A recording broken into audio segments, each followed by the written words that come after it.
Yeah, I can't let you in. What? Is this some sort of joke? I get really, really angry. What? It's our basic human right.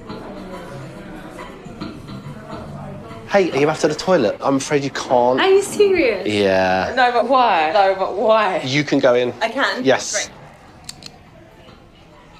So he's allowed to go to the toilet and I'm not? Yes. Women are at risk of attack. I ain't got a clue what you're talking about. People can get sick and end up in hospital. Some people die. What? She needs to go, mate.